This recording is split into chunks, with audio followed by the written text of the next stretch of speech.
الحمد للہ وکفی وسلام علی عبادہ الذین اصطفی اما بعد۔ زکوٰۃ کتنی قسم کے مالوں میں فرض ہوتی ہے اور کب، یہ بیان چل رہا تھا۔ بتایا تھا 8 قسم کے مال ہیں جن میں زکوٰۃ فرض ہوتی ہے جب 4 شرطیں پائی جائے۔ نمبر 1 سونا، نمبر 2 چاندی، نمبر 3 کیش، نمبر 4 مال تجارت، نمبر 5 زمین کی پیداوار، نمبر 6 اونٹ، 7 گائے بھینس، 8 بکریاں بھیڑ دمبے۔ سونا یہ مال زکوٰۃ ہے، چاہے کسی بھی شکل میں ہو، اس میں زکوٰۃ فرض ہوتی ہے جب 4 شرطیں پائی جائیں۔ نمبر 1 نصاب مکمل ہو، نمبر 2 نصاب پر سال گزر جائے، نمبر 3 نصاب ضرورت سے زائد ہو، نمبر 4 نصاب قرض سے خالی ہو۔ چاندی بھی مال زکوٰۃ ہے، چاہے کسی بھی شکل میں ہو، اس میں زکوٰۃ فرض ہوتی ہے، یہی 4 شرطیں۔ سونے کا نصاب 87 گرام ہے اور چاندی کا نصاب 612 گرام ہے۔ سونے چاندی کے بارے میں 2 مسئلے پہلے ہم سمجھ لیں، پھر آگے چلتے ہیں۔ نمبر 1، اگر کسی کے پاس صرف سونا ہے، چاندی نہیں ہے، روپیے پیسے بھی نہیں ہے، تو زکوٰۃ کے فرض ہونے کے لیے ضروری ہے کہ پورا 87 گرام سونا ہو، تب جا کر نصاب پورا ہوگا۔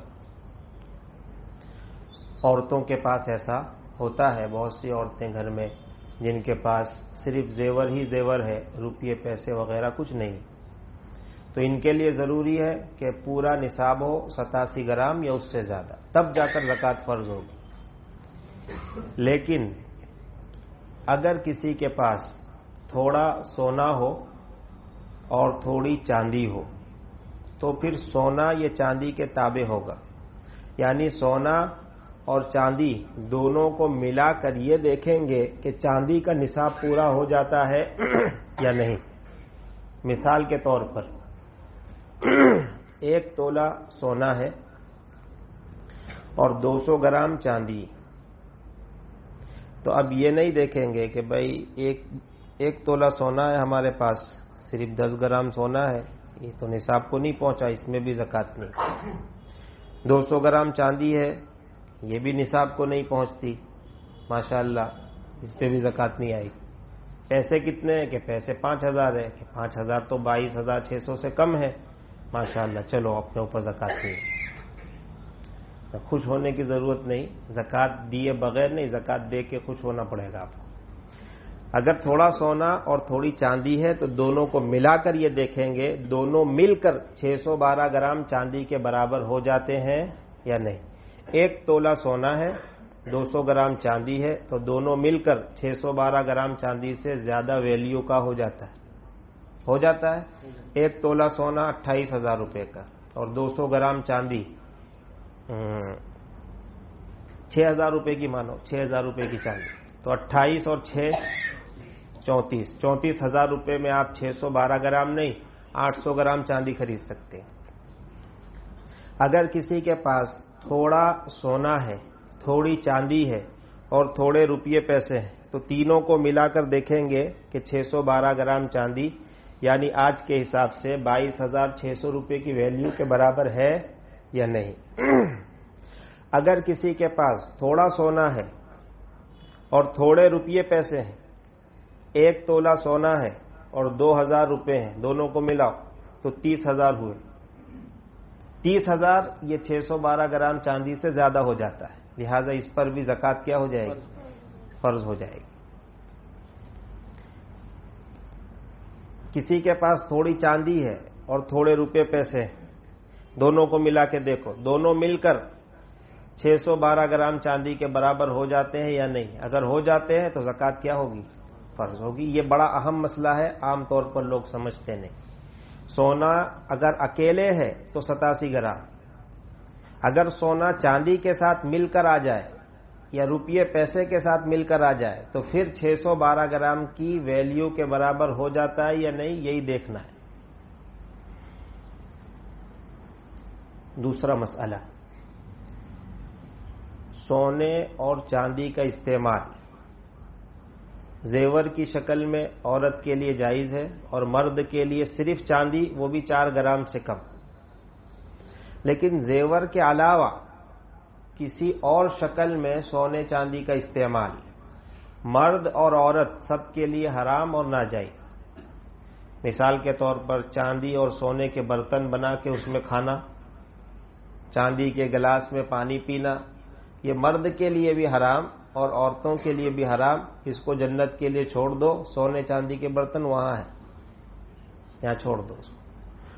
ایک آدمی بہت مالدار ہے کہ میں سونے کا پلنگ بناؤں گا، اس پہ سوؤں گا، تو جائز نہیں بنا سکتا. بات سمجھ میں آ گئی؟ ایک آدمی بہت مالدار ہے کہ میں جس قلم سے دستخط کروں گا نا چیک کے اوپر، وہ سونے کا بناؤں گا، تو جائز نہیں ہے. سونے کا قلم بنا کر آپ اس کو استعمال نہیں کر سکتے. آپ سجا کر تو رکھ سکتے ہیں اس کو، لیکن استعمال نہیں، چاہے مرد ہو چاہے عورت ہو.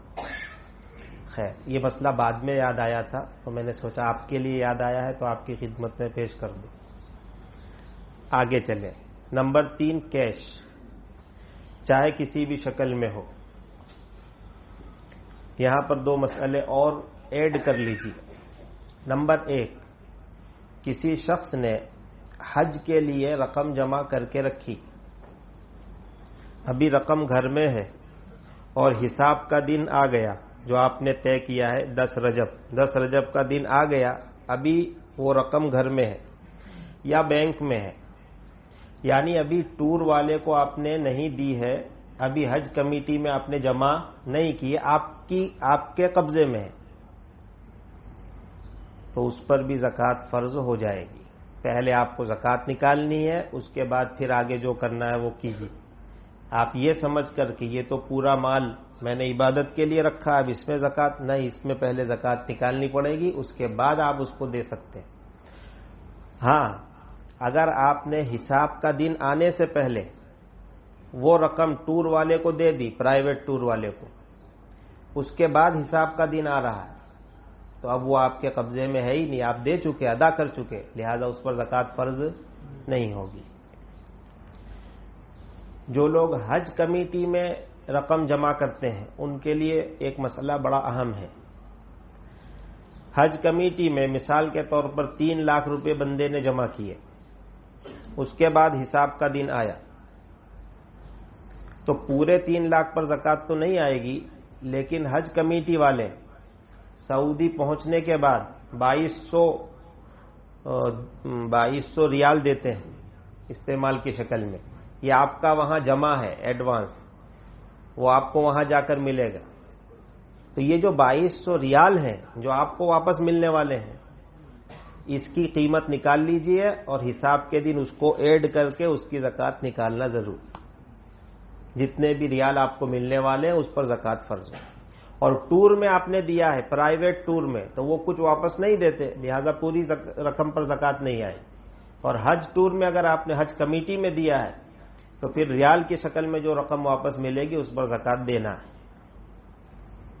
دوسرا مسئلہ، بچوں کی شادی کے لیے رقم جمع کر کے رکھی ہے یا سونا چاندی جمع کر کے رکھا ہے، بچوں کی شادی کے لیے، اپنے لیے نہیں، اور حساب کا دن آ پہنچا، تو ان سب مال پر بھی کیا ہوگی؟ زکوٰۃ فرض ہوگی.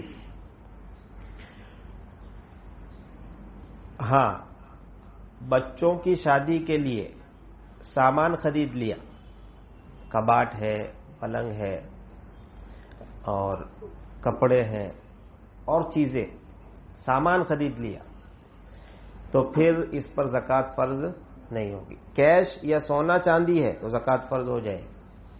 یہاں پر ایک نازک مسئلہ ہے، وہ سمجھ لو. بہت سے غریب جو زکوٰۃ کے مستحق ہوتے ہیں اور اپنے بچوں کی شادی کے لیے چندہ کرتے ہیں اور زکوٰۃ اکٹھی کرتے ہیں. ایک آدمی کے پاس گئے کہ ہماری بیٹی یا بیٹے کی شادی ہے، کچھ مدد کرو، انہوں نے 10,000 روپے کی مدد کی. دوسرے بھائی کے پاس گئے، انہوں نے بھی 10,000 کی مدد کی. کتنے ہوئے؟ 20 ہوئے. ابھی 22 نہیں ہوئے، 20. یہ بندہ مالی کے نصاب نہیں ہے. تیسرے بھائی کے پاس گئے، انہوں نے بھی 10,000 دے دیے. اب کتنے ہو گئے؟ 30,000 روپے کیش ہو گئے. یہ 612 گرام چاندی سے اوپر جا رہا ہے. اب یہ بندہ خود مالک نصاب بن گیا، اس کے لیے زکوٰۃ لینا حرام، اس کو زکوٰۃ دینا بھی حرام. اگر کسی نے اس کو زکوٰۃ کی رقم دے دی تو وہ نفلی صدقہ ہو گیا، زکوٰۃ ادا نہیں ہوئی، دوبارہ دینی پڑے. بات سمجھ میں آ رہی؟ یہی حکم ان کمیٹیوں کا ہے جو شادیاں کراتی ہیں اور غریب بچوں اور بچیوں کے لیے رقم اکٹھا کرتی. 10 بچوں کی شادی ہے، چندہ شروع کیا، ایک بھائی نے کہا میری طرف سے 5-5 ہزار، اسی طرح اور لوگوں نے بھی دیا، یہاں تک کہ بیلنس سب کے پاس 22 سے اوپر جا رہی، یعنی 4-5 لاکھ روپے کا چندہ ہو چکا ہے، ابھی کیش کی شکل میں موجود ہے. تو جب 22 سے اوپر رقم پہنچے گی ایک دلہن یا ایک دلہے کی، تو اب اس کے لیے آگے زکوٰۃ لینا حرام ہے. اب اگر آپ نے زکوٰۃ لی تو اللہ کے آپ کو جواب دینا پڑے گا، مسئلے سیکھے بغیر آپ نے کام کیا ہے. لوگوں کی زکوٰۃ ادا نہیں ہوگی، آپ جہنم میں جاؤ گے. کسی کی دنیا بنانے کے لیے اپنی آخرت خراب کر دی، کیوں؟ مسئلہ معلوم نہیں. اس لیے ضروری ہے کہ جو رقم وصول ہو اس کو کیش کی شکل میں نہ رکھا جائے، بلکہ سامان خرید لو. ایک شخص نے 10,000 روپے دیے، پلنگ خرید کے رکھ دو. یہ پلنگ جو ہے نصاب میں نہیں آتا. ایک آدمی نے دوسرے 10,000 دیے، پھر کباٹ خرید کے رکھ دو. کیش باقی مت رکھو. اگر آپ نے کیش باقی رکھا اور وہ کیش 612 گرام چاندی کو پہنچ جاتا ہے، پھر آپ زکوٰۃ لوگے، زکوٰۃ ادا نہیں ہوگی. جنہوں نے پہلے دے دی ان کی زکوٰۃ ادا ہو گئی، اور جنہوں نے بعد میں دی ہے ان کی زکوٰۃ ادا نہیں ہوگی. اس لیے نازک مسئلہ، اس کے اندر ہمیں تھوڑی احتیاط سے کام لینا چاہیے. یہ 2 باتیں ہو گئی. اب آگے چلتے ہیں. سونا، چاندی، کیش. نمبر 4، مال تجارت. پہلا مسئلہ یہ ہے کہ مال تجارت کس کو کہتے ہیں. یہ بہت سمجھنے کی بات ہے، اچھی طرح سمجھ لینا. سونا سمجھانے کی ضرورت نہیں، چاندی اس کو بھی سمجھانے کی ضرورت نہیں، کیش اس کو بھی ہر آدمی سمجھتا ہے. ہاں، مال تجارت میں بھول ہوتی ہے، اس کو سمجھ لو اچھی طرح. مال تجارت کہتے ہیں کس کو؟ مال تجارت وہ مال ہے، وہ سامان ہے جس کو بیچ کر نفع حاصل کرنے کے ارادے سے خریدے. کس ارادے سے؟ بیچ کر نفع حاصل کرنے کے ارادے سے خریدے، اور حساب کے دن تک یہ ارادہ باقی رہے. جب آپ نے خریدا ہے اس وقت نیت بیچنے کی ہے، خریدتے وقت بیچنے کی نیت. نمبر 1. آپ کا حساب کا دن 10 رجب ہے، 10 رجب تک بیچنے کی نیت باقی ہے. یہ 2 شرطیں پائی گئی تو یہ مال تجارت ہے.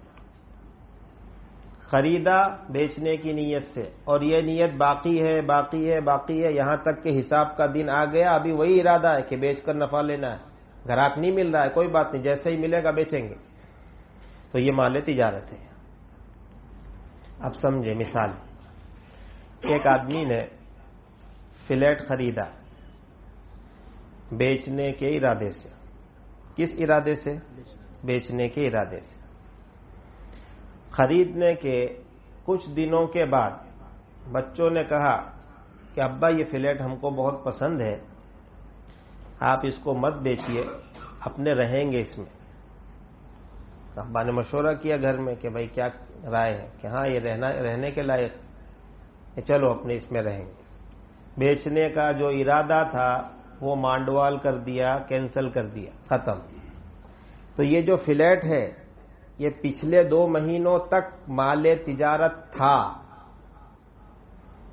مال تجارت تھا. اب مال تجارت نہیں ہے، نیت بدل گئی، اب مال تجارت نہیں.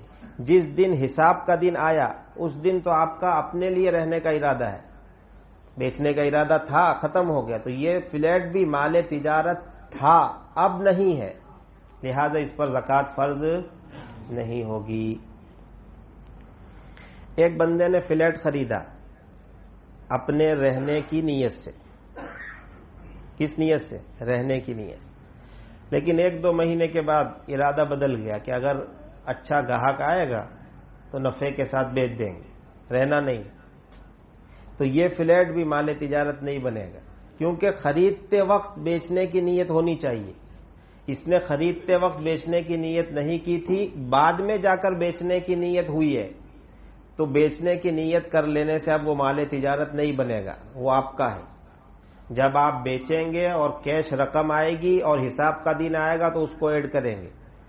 اور اگر آپ نے نہیں بیچا اور حساب کا دن آ گیا تو اس فلیٹ کی ویلیو کے اوپر کوئی زکوٰۃ نہیں. کیوں؟ یہ مال تجارت نہیں ہے. مال تجارت کے لیے 2 شرطیں: نمبر 1 خریدتے وقت بیچنے کی نیت ہو، نمبر 2 حساب کے دن تک وہ نیت باقی رہے، تب جا کے وہ مال تجارت کہلائے گا، تب جا کے زکوٰۃ فرض ہوگی.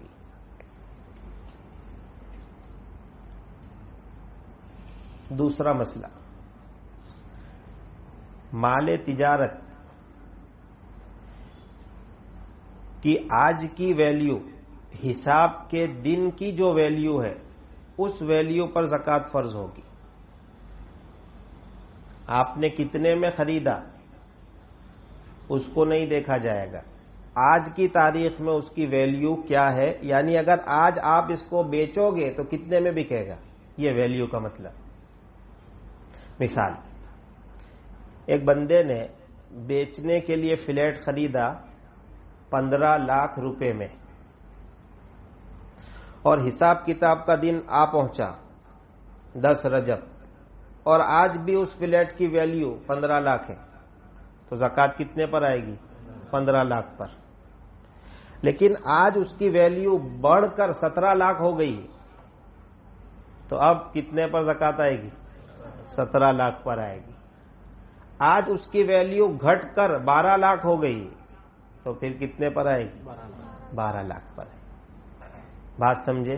تو خرید قیمت پر اگر زکوٰۃ کو فرض کر دیا جاتا تو بہت سی صورتوں میں تاجر کا نقصان ہو جاتا. خریدا ہے بندے نے 15 لاکھ میں اور بھاؤ گھٹ کے ہو گیا 12 اور زکوٰۃ 15 کی دینی ہے، تو اس کا نقصان ہو گیا. اس لیے شریعت نے ویلیو کا اعتبار کیا ہے، خریدی ہوئی قیمت کا اعتبار نہیں کیا. آج آپ اس کو بیچو گے تو کتنے میں بکے گا، بس اتنے پر زکوٰۃ نکالنی. اب سمجھ لیں آگے کا بیان. مال تجارت چاہے کسی بھی شکل میں، مال تجارت چاہے کسی بھی شکل میں ہو، اس پر زکوٰۃ فرض ہوتی ہے جب 4 شرطیں پائی جائیں. مال تجارت چاہے زمین کی شکل میں ہو، دکان کی شکل میں ہو، مکان کی شکل میں ہو، کپڑے کی شکل میں ہو، جوتے کی شکل میں ہو، ریتی کی شکل میں ہو، پانی کی شکل میں ہو، بھنگار کی شکل میں. ایسا مال جس کو خریدا ہے بیچنے کے ارادے سے اور وہ ارادہ باقی ہے، تو یہ مال تجارت ہے، چاہے پھر وہ بھنگار کیوں نہ ہو، چاہے وہ پانی کیوں نہ ہو، وہ مال تجارت ہے. شیئر بھی 2 طرح کے ہوتے. ایک وہ شیئر جو بندہ ڈیویڈنڈ اور نفع کھانے کے لیے خریدتا ہے، وہ کیش میں جائے گا، جس کا بیان کل ہوا. دوسرے شیئر وہ ہوتے جو بندہ لے بیچ کے لیے خریدتا ہے، خریدا اچھا نفع ملے گا تو بیچ دیں گے، یہ شیئر مال تجارت میں جائے گا. اور آج کی ویلیو کیا ہے اس پر زکوٰۃ آئے گی. یہاں رک کر ایک مسئلہ یاد آیا، سمجھ لیجئے. کس کمپنی کا شیئر خریدنا جائز ہے؟ وہ کمپنی جو حلال کاروبار کرتی ہو اس کا شیئر خریدنا جائز ہے. جیسے اسٹیل کی کمپنی ہے، اسٹیل کا کام کرتی ہے، موٹر گاڑی بناتی ہے، ڈیولپمنٹ کرتی ہے، زمین کی لے بیچ کرتی ہے، یہ سب حلال کاروبار ہے. ان کمپنیوں میں آپ شیئر لے سکتے ہیں. بعض کمپنیاں حرام کاروبار کرتی ہے، جیسے بینک کے شیئر، وہ جائز نہیں. بینک کا پورا کاروبار سود پر مبنی، لہذا بینک کے شیئر خریدنا بالکل جائز نہیں، اس کا نفع کھانا بھی جائز نہیں. اسی طرح شراب کی کمپنی، اسی طرح بعض کمپنیاں وہ ہوتی ہیں جس کا کچھ کاروبار حلال ہے اور کچھ کاروبار حرام ہے. یہ شک شبے والی کمپنیاں، اس میں ہاتھ مت ڈالو. ایسی ہزاروں کمپنیاں دنیا میں موجود ہیں جن میں 100% حلال کاروبار ہے. پھر کاہے کو اس میں ہاتھ ڈالتے ہو بھائی؟ جب حلال موجود ہے تو پھر گھو میں ہاتھ کیوں ڈالتے ہو؟ حلال کھاؤ. ایک مسئلہ یہ ہوا. دوسرا مسئلہ، وہ شیئر جس کو بندہ لے بیچ کے لیے خریدتا ہے، یہ دو طرح کے ہیں. ایک تو آپ نے خرید لیا، آپ مالک ہیں، جب آپ کے جی میں آئے آپ بیچو، اور جب تک رکھنا چاہو رکھو، مہینہ 2 مہینہ، سال 2 سال، آپ کی اپنی مرضی. اور ایک شیئر وہ ہے کہ آپ نے صبح میں خریدا، شام تک بیچنا ضروری. صبح میں خریدا تو شام تک اس کو بیچنا کیا ہے؟ ضروری ہے، کمپلسری. ایسے شیئر کی تجارت جائز نہیں. یہ سٹا ہے. ایسے شیئر کی تجارت جائز نہیں ہے. تو میں عرض کر رہا تھا کہ مال تجارت چاہے کسی بھی شکل میں ہو، جب اس میں 4 شرطیں پائی جائیں گی تو زکوٰۃ فرض ہوگی. پہلی شرط، مال تجارت کا نصاب مکمل. مال تجارت کا نصاب وہی ہے جو چاندی کا نصاب. 612 گرام چاندی کے برابر مال تجارت ہے تو نصاب پورا ہوا. تاریخ نوٹ کرو. اگلے سال جب یہ تاریخ آئے گی تو صرف یہ دیکھنا ہے کہ جو مال تجارت ہے وہ نصاب کے برابر ہے یا نہیں. اگر ہے تو سال گزر گیا، زکوٰۃ فرض ہو جائے گی. لہذا چھوٹے تاجر جن کا لے بیچ کا سامان 10-15 ہزار کا ہوتا ہے، آلو پیاز بیچنے والا، کاندا بٹاکا، یہ بھی تاجر ہے، لیکن اس کے پاس کتنا مال ہوتا ہے؟ 5-6 ہزار کا مال ہوتا ہے. یہ مال نصاب کو، بس اس کو فکر کرنے کی ضرورت نہیں کہ مجھے زکوٰۃ کتنی دینی. تیرا جو مال ہے تجارت کا وہ نصاب کو پہنچتا نہیں ہے، لہذا اس پر کوئی زکوٰۃ نہیں. تو چھوٹے چھوٹے جو تاجر ہیں جن کا کاروبار معمولی ہے، 10-15-20 ہزار کا کاروبار ہے ان کا، اس پر کوئی زکوٰۃ فرض نہیں ہوتی. بڑے تاجر جن کے پاس 22 ہزار سے زیادہ کا مال رہتا ہے، نصاب کو پہنچ جاتا ہے، ان پر زکوٰۃ کیا ہوگی؟ فرض ہوگی. پہلی شرط، مال تجارت کا نصاب مکمل. دوسری شرط، مال تجارت کے نصاب پر سال گزر جائے. جس تاریخ میں 25 ہزار کا مال جمع ہوا اس کو نوٹ کرنا ہے. اگلے سال جب وہ تاریخ آئے تو بس یہ دیکھنا ہے کہ 612 گرام چاندی کے برابر ہے یا نہیں. اگر ہے تو زکوٰۃ فرض ہو. تیسری شرط، مال تجارت کا جو نصاب ہے وہ ضرورت سے زائد ہو. ایک بندے نے دھندے کے لیے انووا کار خریدی 5 لاکھ روپے کی، اور 10 رجب کا دن آنے سے پہلے پہلے اس کو کچھ پیسے کی ضرورت پیش آئی. اس نے وہ کار گروی رکھی اور قرض اٹھا لیا. تو یہ مال تجارت تو ہے، انووا کار بیچنے کے ارادے سے خریدی، لیکن ابھی یہ ضرورت میں مشغول ہو گئی، یہ گروی میں چلی گئی. لہذا جب 10 رجب کا دن آئے گا تو اس انووا کار کی ویلیو پر زکوٰۃ فرض نہیں ہوگی، چونکہ یہ مال تجارت ضرورت میں مشغول ہے، گروی رکھا ہوا ہے. چوتھی شرط، مال تجارت قرض سے خالی ہو. ایک بندے کے پاس 50,000 روپے کا مال تجارت ہے. کتنے کا؟ 50,000 کا مال تجارت. دوسری طرف 30,000 روپے کا قرض بھی. تو 50 میں سے 30 کو لیس کریں گے تو کتنے بچیں گے؟ تو 20,000 میں نصاب پورا ہوتا ہے؟ نہیں ہوتا. لہذا اس بندے پر بھی زکوٰۃ فرض نہیں ہوگی. یہاں پر 2-3 مسئلے بڑے اہم ہیں. نمبر 1، بہت سے تاجر کریڈٹ پر مال خریدتے. کس پر؟ کریڈٹ پر مال خریدتے. ان کا حساب کیسے ہوگا؟ چلو ہم اس کا حساب کرتے ہیں. ایک بندے نے 10 لاکھ روپے کا مال خریدا، 5 لاکھ اس نے جمع کیے اور 5 لاکھ کا کریڈٹ پر لیا. اس کے پاس مال کتنے کا ہے؟ بولو بھائی. 10 لاکھ کا مال ہے، اس میں سے 5 لاکھ اس نے دے دیے اور 5 لاکھ کا کریڈٹ پہ اٹھایا ہے. اب جب 10 رجب کا دن آئے گا، حساب کا دن، تو ہمیں دیکھنا ہے کہ اس بندے کے پاس جو مال ہے اس کی آج کی ویلیو کیا. خریدا تو اس نے 10 لاکھ میں ہے، لیکن آج اس کی ویلیو 12 لاکھ. کتنے؟ 12 لاکھ. 12 لاکھ کی ویلیو ہے. قرض کتنا جو کریڈٹ پر لیا ہے؟ 5 لاکھ. 5 لاکھ کو لیس کر دو، اب کتنے بچے؟ 7 لاکھ پر زکات آئے. بھائی سمجھ گئے مسئلہ؟ 10 لاکھ کا مال خریدا، 5 لاکھ جمع کیے، 5 لاکھ کریڈٹ پر. تو آج کی تاریخ میں اس مال کی ویلیو کیا ہے؟ 12 لاکھ. 5 لاکھ کریڈٹ پر یعنی ادھار، وہ 5 لاکھ دے دو، اب بچے 7 لاکھ. تو 7 لاکھ پر کیا ہوگی؟ زکات فرض ہوگی. اسی طرح ایک مسئلہ بہت اہم ہے. مال تجارت میں اللہ نے بہت ڈھیل رکھی، بہت ڈھیل رکھی. سرکاری ٹیکس اور جی ایس ٹی جیسا معاملہ نہیں ہے کہ جو چیز بھی آپ نے بیچی اس میں سے 2.5% پہ زکات دینی. ایسا نہیں. 10% جی ایس ٹی لگے گا کہ لگے گا ہی. ایک کاغذ کا ٹکڑا بیچو گے پھر بھی جی ایس ٹی لگے. اللہ کے ایسا معاملہ نہیں ہے. بہت اچھی طرح سمجھ لینا. جی ایس ٹی جیسا معاملہ نہیں کہ جو بھی بیچا اس پہ زکات دینی ہی دینی، ایسا نہیں. آپ اپنے حساب کی ایک تاریخ طے کرو، پورا سال مال لو بیچو لو بیچو لو بیچو، کچھ حساب نہیں رکھنے کا. خریدو بیچو کھاؤ پیو اڑاؤ جو کرنا ہے کرو.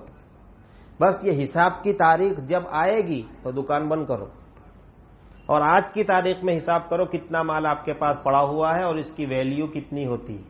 وہ لکھ لو، اس پر زکات دے دو، پھر 1 سال کے لیے فری جاؤ خریدو بیچو. کتنا آسان قاعدہ. آسان ہے کہ نہیں؟ جو کھا کے آپ نے ختم کر دیا اس پر کوئی زکات نہیں. جو بچا ہوا آپ کے پاس ہے وہ نفع کی چیزیں ہیں، اس پر زکات ہے. تو شریعت نفع پر زکات لگاتی ہے، موڑی پر نہیں. بعض عورتیں زیور رکھتی ہے بہت زیادہ، اور پھر مسئلہ پوچھنے بھیج دیتی ہے گھر والوں کو کہ ہمارے پاس تو روپیے پیسے ہے نہیں، خالی زیور پڑا ہوا ہے، اب کیا زکات آئے گی؟ کہاں زکات آئے گی کہ پیسے نہیں ہے تو زیور کو بیچ کے دو، زکات تو دینی ہے. تو پھر وہ کہتی پھر دھیرے دھیرے تو ہمارا زیور ختم ہو جائے گا. کہ ہاں ختم ہی تو ہوگا، آپ کی بے وقوفی ہے. شریعت نے سونے اور چاندی کو جو بنایا ہے، اللہ نے اس کو پیدا کیا ہے تجارت کے لیے. کس کے لیے؟ تجوری میں سجانے کے لیے نہیں، تجارت کے لیے. شریعت چاہتی ہے کہ سونا چاندی یہ دھندے میں آوے، مارکیٹ میں آوے اور چلن ہو اس کا. اس سے لوگوں کا بھی فائدہ ہے، بندے کا بھی فائدہ ہے. یہ تجوری میں نہ رہے بلکہ چلن میں آوے. تو ایسی عورتوں کو چاہیے کہ وہ اپنے زیورات میں سے کچھ حصہ تجارت میں لگائیں. اب جب تجارت ہوگی اور نفع آئے گا تو زکوٰۃ نکالنے میں کوئی بوجھ محسوس نہیں ہوگا. وہ عورتیں یہ سمجھے گی ارے جو جا رہا ہے وہ تو نفع میں سے، اصلی تو موڑی باقی ہے. 10% نفع ملا 1 سال میں اور 2.5% دینا ہے تو 7.5 تو اپنے پاس ہے، اور موڑی کی موڑی، نفع کا نفع، کوئی مسئلہ نہیں. تو شریعت یہی چاہتی ہے کہ جو زکوٰۃ آئے وہ کس میں آئے؟ نفع میں آئے. ایسا کب ہوگا؟ جب آپ شریعت کے مزاج کو سمجھیں گے، اس کے مطابق چلیں گے. ایک صاحب آئے تھے 4-5 سال پہلے اسی مجلس میں، یہی مسئلہ لے کر آئے تھے. لاکھوں کا زیور تھا ان کے گھر میں عورتوں کے پاس، اور وہ پریشان ہو رہے تھے کیسے زکوٰۃ دیں. میں نے ان کو یہ بات سمجھائی. دوسرے سال آئے، پھر بہت خوش تھے ایک دم، ایسا لگتا تھا کہ مٹھائی لائے ہوں گے. بھئی کیا بات ہے؟ تو کہنے لگے کہ آپ نے کہا تھا، ہم نے مشورہ کیا، اس کے بعد اس کو دھندے میں لگا، بہت برکت. اب کوئی ٹینشن نہیں ہے، زکوٰۃ دینے میں کوئی فکر نہیں. تو میرے بھائی میں عرض یہ کر رہا تھا، کہاں سے بات ادھر آ گئی؟ اوپر چل رہی تھی نا بات، مال تجارت کریڈٹ پر لیا ہو، یہ مسئلہ ہو گیا. ہاں یہ بات چل رہی تھی کہ جی ایس ٹی جیسا معاملہ نہیں ہے، ٹرن اوور والا معاملہ بھی نہیں ہے کہ پورے سال میں ٹرن اوور کتنے کا ہوا، کہ ٹرن اوور ہوا 25 لاکھ کا، کہ اچھا آئے کتنے، کہ 15، اور گئے کتنے، کہ 10، تو بچے کتنے، کہ 5، کہ 5 کی زکات دو. نہیں ایسا نہیں، ٹرن اوور کا معاملہ بھی نہیں. جی ایس ٹی جیسا معاملہ بھی نہیں ہے. پورا سال دھندا کرو، کھاؤ پیو سب کرو، ایک دن حساب کا طے کرو، اس میں دکان وکان بند کر کے صرف حساب کر لو کتنے کا مال پڑا ہوا ہے. جتنے کا مال پڑا ہوا اس کی ویلیو کے حساب سے زکوٰۃ نکال دو. بولو مسئلہ آسان ہے کہ مشکل؟ بعض لوگ جو کروڑ پتی ہوتے ہیں، کروڑ پتی، وہ مزید لون لے لیتے ہیں اور مقروض بن جاتے ہیں اور پھر زکوٰۃ نہیں دیتے، بلکہ اپنے مالدار دوستوں سے کہتے ہیں کہ مجھے لون چکانی ہے، زکوٰۃ ہو تو دینا، میں مستحق ہوں. یہ تو بادشاہ بن کے بھیک مانگنے والی بات ہوئی. ایک آدمی کے پاس 2 کروڑ روپے کی مالیت ہے، فیکٹری ہے، فلاں ہے فلاں ہے. اب اس کو اس سے بڑا کارخانہ کھولنا ہے تو اس نے 4 لاکھ روپے کی لون لے لی. مالیت اس کے پاس 2 کروڑ کی اور اس نے لون 4 کروڑ کی لے لی. تو ظاہر سی بات ہے قرضہ 4 کروڑ کا ہو گیا اور ہے اس کے پاس 2 کروڑ. تو دیکھنے میں یہ آدمی مقروض ہے، یہ زکوٰۃ کا مستحق نظر آتا ہے. یہ اللہ کو دھوکہ دینے والی بات ہے. شریعت یہ نہیں چاہتی کہ آپ اس طرح کریں، بلکہ آپ کو چاہیے کہ جو آپ کی مالیت ہے اس پر آپ کیا دیں؟ زکوٰۃ دیں. زکوٰۃ دینا ضروری ہوگا. اسی طرح بہت سے لوگ ہفتے پر چیز خریدتے ہیں. مثال کے طور پر فلیٹ خریدا جس کی قیمت 10 لاکھ روپے ہے، 5 لاکھ روپے بندے نے کیش دے دیے اور دوسرے 5 لاکھ کا ہفتہ، ہر مہینے 5,000 دینے. اب جب حساب کا دن آیا 10 رجب تو یہ بندہ دیکھتا ہے میرے پاس کتنا مال سامان ہے، یہ 4 لاکھ کا ہے. ٹوٹل سونا چاندی روپیے پیسے مل کر 4 لاکھ، اور میرے اوپر قرضہ کتنا کہ 4,95,000. تو پھر اپنے پاس زکوٰۃ کا مفتی صاحب اتنے پیسے میرے پاس ہے اور قرضہ اس کے سامنے اتنے کا. مفتی صاحب کا بھائی زکوٰۃ نہیں. یہ نہیں بتاتا ہے کہ وہ 4,95,000 ابھی دینے ہیں کہ 10 سال میں دینے. بات سمجھ میں آ رہی ہے؟ تو جو چیز آپ نے ہفتے پہ خریدی ہے وہ تو آپ کو 10 سال کے بعد پیسے ادا کرنے، ابھی کہاں دینے. لہذا اس مہینے میں جو ہفتہ بھرنا ہے آپ کو 5,000 کا، وہ لیس ہوگا. جو ہفتہ پک چکا ہے، جس کی ادائیگی کا وقت آ چکا ہے، بس اتنا لیس ہوگا، باقی لیس نہیں کرنا ہے، اس کی زکوٰۃ ادا کرنی. آج اتنا ہی رہنے دو، باقی انشاءاللہ کل. وآخر دعوانا الحمدللہ. استعمال کی چیزیں وغیرہ جو اہم مسائل ہیں سمجھنے کے، انشاءاللہ اس کو کل ہم بیان کریں. کسی کو کچھ پوچھنا ہے؟ سبحان اللہ.